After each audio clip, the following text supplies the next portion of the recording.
हमें लगता है कि सब कुछ हमारे हाथ में है। हम जो चाहे वो कर सकते हैं, जो पाना चाहते वो पा सकते हैं। हमको पैदा करने वाले हमारे माँ बाप भी सिर्फ हमारे हैं। हम जिसके साथ बड़े हुए वो भाई बहन हमारा कभी साथ नहीं छोड़ेंगे। ऐसा ही सोचते हैं ना हम, बचपन से लेके जहाँ तक जीते हैं वहाँ तक। पर क्या ऐसा हो पाता है? क्या आपको लगता है कि ऐसा होता होगा? रियल में हम भ्रम में जीते हैं, हम भ्रमित हैं, हम रियलिटी में नहीं हैं। हम बिल्कुल जागरूक नहीं हैं खुद को लेके। हमें जो लगता है ना वो रियल में होता ही नहीं है, और जो होता है ना उसको हम देखना नहीं चाहते। यही कारण है कि हम ज़्यादातर दुख में रहते हैं। और ये भी बोला जाता है ना कि ज़्यादातर अगर दुख में रहे इंसान तो ही उनको कभी कभी सुख की भी अनुभूति होगी।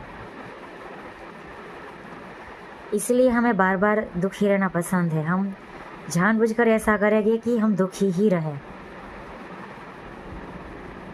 हम फूल के बदले कांटों को ही चुनते हैं। यही आदत हो चुकी है इस जीवन की। और जो मैं जिस तरीके से समझती हूँ ना जीवन को, तो मेरे जैसे लोग तो ये बात समझ पा रहे होंगे अगर ये वीडियो सही ऑडियंस तक गई है तो हमारे हाथ में कुछ भी नहीं है। हमें लगता है कि सब कुछ हमारा है, सब कुछ हमने किया, हमने अचीवमेंट किया, हमने ये जीत लिया, वो जीत लिया, ये कर दिया, वो बना दिया। क्या सच में हम ये करते हैं? और जो हम इतना दुखी रहते हैं, लोग हमसे जुड़ने के बदले हमसे टूटते जाते हैं, हमसे दूर चले जाते हैं। हम कितनी भी कोशिश कर ले हम रिश्ते बना नहीं पाते, ना टिका पाते हैं। तो ये कहीं ना कहीं हमारे ही कर्म है, ये हमने ही चुना था। हमको वही मिलता है जो हमने चुना था। समझ रहे हो आप? और अभी भी जो हम सोच सोच के और कर कर के जो बना रहे हैं ना अपने कर्म, आगे जाके हमें यही मिलेगा जो अभी हम बना रहे हैं। तो मतलब सुख हो या दुख हो, उसके निर्माता हम हैं।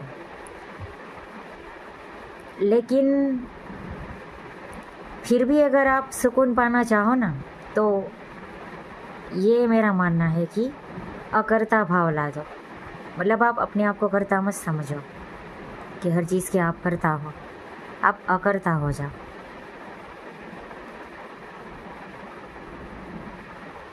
मतलब समझ रहे हो? दुनिया में रह के भी दुनिया में मत रहो और अपने आप को खास समझना शुरू करो। अगर ये नहीं किया तो मुश्किल है। आप एक कठपुतली की तरह जियोगे, खाओगे पियोगे, संप्रदायों में बढ़ जाओगे, पॉलिटिक्स, पता नहीं और क्या क्या, इन्हीं चीज़ों में आप भ्रमित होगे। आप बस एक फेक जीवन जियोगे। आप वो जीवन नहीं जियोगे जो आपकी आत्मा जीना चाह रही है,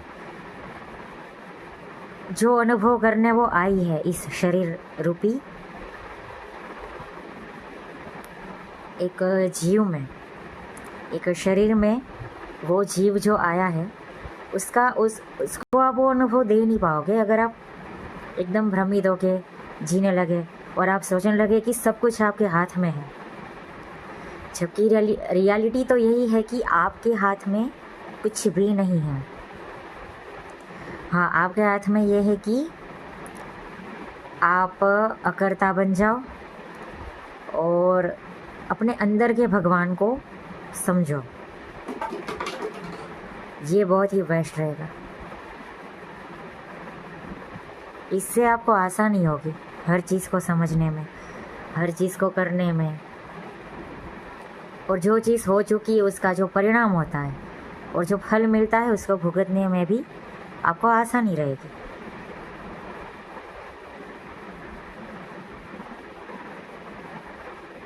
बाकी तो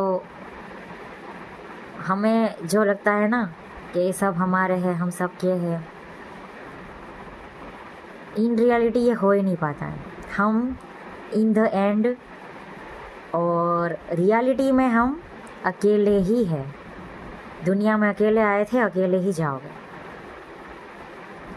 आप खामोखा फालतू में ही आप भागते रहते हो चीज़ों के पीछे, इंसानों के पीछे, दोस्तों के पीछे, रिश्तेदारों के पीछे, माँ बाप के पीछे, भाई बहन के पीछे, अपने पति या पत्नी के पीछे।